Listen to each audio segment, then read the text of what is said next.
Hello everyone, welcome back to my channel. And आज के इस वीडियो के अंदर हम स्टार्ट करने वाले हैं मैथ्स इस चैनल पे। एंड हम करने वाले हैं चैप्टर नंबर 3 जो कि है pair of linear equation in 2 variables. इस चैप्टर के अंदर पहले हमारे पास जो थे आई थिंक 4 या 5 मेथड्स थे सॉल्व करने के, ठीक है। बट अब जो है हमारे पास इसके 3 मेथड्स हो गए।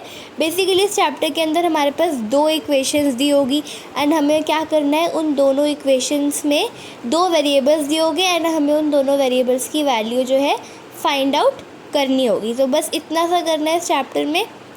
तो इस बार जो है हम करने वाले हैं 3 मेथड्स जो कि है graphical method, substitution method and एक है एलिमिनेशन मेथड। पहले हमारे पास क्रॉस मल्टीप्लिकेशन मेथड वाला भी था बट अब एनसीईआरटी ने वो वाला मेथड हटा लिया है। तो अगर आपको इस न्यू बुक की पीडीएफ चाहिए तो आप इस क्यूआर कोड से स्कैन करके ले सकते हो। सो अब हम स्टार्ट करते हैं इस चैप्टर को। तो देखो, सबसे पहले तो इस चैप्टर को समझने के लिए आपको 3 केसेस समझने होंगे। तो जैसे हमारे पास कोई भी 2 लीनियर इक्वेशन होती है ना, तो हमें क्या करना होता है, उनका ग्राफ प्लॉट करना होता है। तो अब वो ग्राफ कैसे प्लॉट करते हैं मैं आपको बताऊंगी। तो हमारे पास उसके क्या होते हैं, 3 केसेस होते हैं। तो देखो, जब भी आप कोई ग्राफ प्लॉट करोगे, ठीक है, एक सेकेंड, हाँ, अब जब भी आप कोई ग्राफ प्लॉट करोगे तो आपके पास क्योंकि 2 इक्वेशन होगी तो उस ग्राफ पे 2 लाइंस बन के आएगी, ठीक है। तो अब वो 2 लाइंस या तो पैरेलल होगी या इंटरसेक्ट हो करेगी या फिर कोइंसाइड करेगी। तो यही 3 केसेस होते हैं। तो पहला केस जो है वो ये है कि अगर दोनों लाइंस पैरेलल है एक दूसरे के, जैसे इस केस में आप देख सकते हो, तो क्या होगा, इसका मतलब ये है कि इन दोनों इक्वेशन में कोई भी सॉल्यूशन नहीं है क्योंकि ये मीट नहीं कर रही और इसे हम इनकंसिस्टेंट भी कहते हैं, ठीक है। कोई भी सॉल्यूशन इसमें नहीं बनता है। फिर अब हम आएंगे दूसरे केस पे। दूसरे केस ऐसा हो सकता है कि दोनों लाइंस जो है इंटरसेक्ट कर रही है, मतलब एक पॉइंट पे आके मीट कर रही है। तो इसमें जो है हमारा एक सॉल्यूशन बनेगा जिसे हम यूनिक सॉल्यूशन भी कहते हैं क्योंकि ये सिर्फ एक ही सॉल्यूशन बना रहा है, और इसे हम कंसिस्टेंट भी कहते हैं। तीसरे केस में हमारी जो लाइंस है वो कोइंसाइड करती है। कोइंसाइड मतलब जैसे फॉर सपोज़ मैंने पर्पल कलर की जो एक लाइन बना रही हूँ मैं, ठीक है, ये पर्पल कलर की लाइन एक इक्वेशन है मेरी, ठीक है। अब क्या करूँगी मैं, एक सेकेंड, कलर चेंज कर लेती हूँ मैं ताकि आपको क्लियर हो।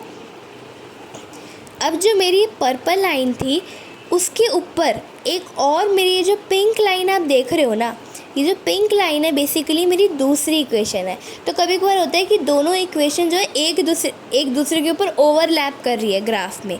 तो इसका मतलब है कि इन्फिनाइटली बहुत सारे सॉल्यूशंस बन सकते हैं इस ग्राफ में, ठीक है, इन दोनों इक्वेशंस में, ठीक है। तो ये 3 केस आपको समझ आ गए, आई होप क्लियर हो गए होंगे। एंड अगर अभी भी क्लियर नहीं हुआ है तो जब आप इसके एक्सरसाइज क्वेश्चन करोगे तो क्लियर हो जाएंगे। तो अब आप यहाँ पे ये जो टेबल देख सकते हो ना, इसमें यही दिया हुआ है। तो सबसे पहले तो एक चीज़ समझो, जैसे मेरे पास यहाँ पे 2 इक्वेशन दी हुई है। अब इसमें A1 A2 B1 B2 C1 C2 क्या होता है पहले ये बताती हूँ मैं आपको। तो देखो, सबसे पहले तो जैसे मेरे पास ये इक्वेशन दी हुई है, इसके अंदर मेरे पास A और B है, C नहीं है। तो मैं क्या कर सकती हूँ, 0 को इधर लिख दूँगी, ठीक है। अब 0 को आप माइनस करके लिखो, प्लस करके लिखो, फ़ायदा तो है नहीं क्योंकि है तो वो एट लास्ट 0 ही, ठीक है। तो अब मैंने इसको ऐसे लिख दिया, ठीक है। अब यहाँ पे A1 मेरा क्या होगा, जैसे मेरी ये जो पहली इक्वेशन है इसमें x से पहले जो नंबर है उसे मैं कहूँगी A1, ठीक है। पहली इक्वेशन में पहले टर्म का क्या कोएफिशिएंट है वो, तो अब यहाँ पे कुछ लिखा नहीं है तो इसका मतलब होगा कि वो 1 है। तो फिर यहाँ पे मैं लिख दूँगी 1। तो जो मेरा A1 है वो मेरा आएगा 1, ठीक है। अब देखो ऐसी दूसरी इक्वेशन में देखो, दूसरी इक्वेशन में मेरा पहले टर्म का कोएफिशिएंट 3 है तो A2 मेरा हो जाएगा 3, ठीक है।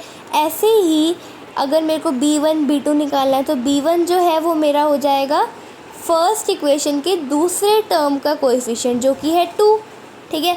ऐसे ही B2 का हो जाएगा 4, C1 का हो जाएगा 0 और C2 हो जाएगा हमारा -20। अब एक चीज़ पता है कि मैं क्या भूल गई, B1 जो है वो मेरा -2 होगा, क्योंकि मैंने माइनस का साइन देखा ही नहीं। तो अब ये गलती मत करना आप, सो अब मेरे पास जैसे A1 A2 B1 B2 ये सब आ गया ना, तो हम क्या करते हैं, इनका रेशियो निकालते हैं, बेसिकली इनका फ्रैक्शन निकालते हैं। तो जो हमारे पास वैल्यूज़ दी हुई है इनको आप फ्रैक्शन की फॉर्म में लिखोगे तो क्या होगा, उनका रेशियो निकल जाएगा। ठीक है, जैसे यहाँ पे मेरे पास A1 A2 दिया हुआ है ना, तो यहाँ पे A1 मेरा 1 है और A2 मेरा 3 है, तो इनका रेशियो जो है वो 1:3 हो जाएगा। तो अगर मेरे साथ कभी ऐसा होता है कि A1 A2 का जो रेशियो है वो B1 और B2 के रेशियो के इक्वल नहीं है, एक सेकेंड, ये मैंने पता नहीं क्या कर दिया, मैं ज़्यादा ही नीचे आ गई। ठीक है, सो अब स्टार्ट करते हैं। तो मैं कह रही थी अगर A1 A2 का रेशियो B1 B2 के रेशियो के इक्वल नहीं है तो इसका मतलब जो दोनों इक्वेशंस है उनका सिर्फ एक यूनिक सॉल्यूशन बन रहा है। ठीक है, सिर्फ एक सॉल्यूशन बन रहा है यूनिक, और वो क्या हो जाएगा मेरा, कंसिस्टेंट। ठीक है, इसे हम क्या कहेंगे, कंसिस्टेंट, मतलब लाइंस इंटरसेक्ट कर रही है। ऐसे ही अगर जो मेरा A1 A2 का रेशियो है B1 B2 के रेशियो के इक्वल है पर वो मेरा C1 C2 के रेशियो के इक्वल नहीं है, तो क्या होगा, देखो जैसे यहाँ पे मेरा A1 A2 का रेशियो मैंने निकाल लिया, वो मेरे B1 B2 के रेशियो के इक्वल आ गया, पर वो C1 C2 के रेशियो के इक्वल तो आया ही नहीं।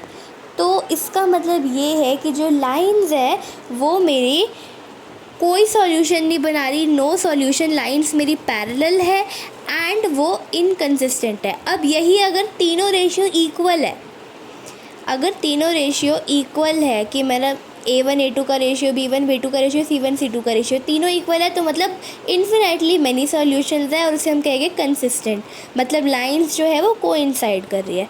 तो इस टेबल को आप स्टडी कर सकते हो, आपकी बुक में दी हुई है, ओल्ड एडिशन में भी दी हुई है, न्यू एडिशन में भी दी हुई है। अब हम देखते हैं कि ग्राफ को प्लॉट कैसे करते हैं। तो इसके लिए मैं NCERT की जो एक्सरसाइज दी हुई है पहली, उसका ही फर्स्ट क्वेश्चन का फर्स्ट पार्ट ले रही हूँ कि क्लास 10 के 10 स्टूडेंट्स हैं, उन्होंने मैथमेटिक्स के क्विज़ में पार्ट लिया। नंबर ऑफ़ गर्ल्स जो है 4 ज़्यादा है बॉयज़ के नंबर से, तो हमें number of boys and girls निकालना है। बहुत ही सिंपल क्वेश्चन है, इसे हम कैसे सॉल्व करते हैं, लेट्स सी। तो देखो, सबसे पहले तो अगर मेरे जो नंबर ऑफ़ गर्ल्स है वो x है और नंबर ऑफ़ बॉयज़ मेरे y है, तो इसका मतलब ये है कि x + y जो होगा वो मेरा 10 होगा, क्योंकि 10 स्टूडेंट्स ने पार्ट लिया है। अब मेरे जो नंबर ऑफ़ गर्ल्स है यानी कि x, वो मेरा y में 4 ज़्यादा है। ठीक है, मतलब 4 ज़्यादा गर्ल्स है बॉयज़ से, तो मेरी यहाँ 2 इक्वेशन बन गई। अब इनको मुझे ग्राफ बनाना है इनका, तो मैं ग्राफ कैसे बनाऊँगी, मैं वही वाला तरीका करूँगी जो हमने क्लास 9th में करा था, जिसमें हम सॉल्यूशंस निकालते हैं। ठीक है, तो मैं एक वैल्यू रखूँगी y की और उसी से मैं x की वैल्यू निकाल लूँगी। तो जैसे मैंने y की वैल्यू 0 रखी, अगर मैंने y की वैल्यू 0 रखी तो 10 - 0 कितना हो जाएगा, 10 ही हो जाएगा। तो y की वैल्यू अगर 0 है तो x की वैल्यू मेरी क्या हो जाएगी, 10 हो जाएगी। ठीक है, अब अगर y की वैल्यू मेरी 1 है तो मेरा 10 - 1 y उधर जाके 9 हो जाएगा। अगर y की वैल्यू ऐसे ही मेरी 2 है तो 10 - 2 8 हो जाएगा। ऐसे अगर y की वैल्यू मेरी 3 है तो फिर मेरा 10 - 3 7 हो जाएगा। ठीक है, तो ये मेरी पहली इक्वेशन की टेबल बन गई। अब दूसरी इक्वेशन की टेबल बनाते हैं। तो x और y अगर मेरा यहाँ पे 0 है तो मेरा क्या होगा, x = 4 + 0 है ना, बहुत ही सिंपल। तो x मेरा 4 आ जाएगा। उसके बाद अगर y मेरा 1 है तो फिर 4 + 1 5 हो जाएगा। ऐसे अगर मेरा y 2 है तो 4 + 2 6 हो जाएगा, है ना। तो ये समझ आ रहा है, ऐसे ही करते जाना है आपको बस। वैसे तो 3 तक ही बहुत होते हैं, मैंने यहाँ 4 बना दिए। अगर y मेरा 3 है तो 4 + 3 7 हो जाएगा x। ठीक है, अब इन दोनों टेबल्स को आपको बस प्लॉट करना है, और ये भी हम क्लास 9th में ही करके आए हैं, बट फिर भी मैं आपको दिखा देती हूँ करके। अब मैं यहाँ पे रफ में बना रही हूँ, आप ग्राफ में बनाओगे तो आपका अच्छा क्लियर बनेगा। तो जैसे मैंने यहाँ पे एक ग्राफ बना लिया है एंड अब मैं इनमें पॉइंट्स प्लॉट कर रही हूँ। ठीक है, तो जैसे यहाँ पे 0 1 2 3 4 तक ही करा है, क्योंकि y जो है मेरा 4 से आगे गया नहीं है। ऐसी एक्स एक्सिस पे 1 2 3 4 5 6 7 8 9 एंड 10। अब यहाँ पे ज़्यादा ही मतलब बहुत ही कम स्पेस बचा, बट मैंने कैसे ना कैसे हैंडल कर ही लिया है। ठीक है, आई होप समझ आ रहा होगा। बहुत ही गंदा ग्राफ बनाया मैंने, बट ठीक है। अब यहाँ पे हम ग्राफ के जो पॉइंट्स हैं उन्हें प्लॉट करते हैं। सबसे पहला जो पॉइंट था मेरा था 10 0। आप पहले जो मैंने टेबल बनाई थी उसको देख के कर सकते हो याद, ठीक है। तो पहला पॉइंट था मेरा 10 0। उसके बाद नेक्स्ट था मेरा 9 1, तो मैंने 9 पे बनाया, 1 पे बनाया। फिर नेक्स्ट था मेरा 8 2, तो मैंने इस पे बनाया। ऐसे ही अब मैं दूसरी इक्वेशन का बनाऊंगी। दूसरी इक्वेशन का मेरा पहला था 4 0, तो मैंने 4 0 पे बना दिया। ऐसे ही नेक्स्ट था 5 1, तो 5 1 पे बना दिया।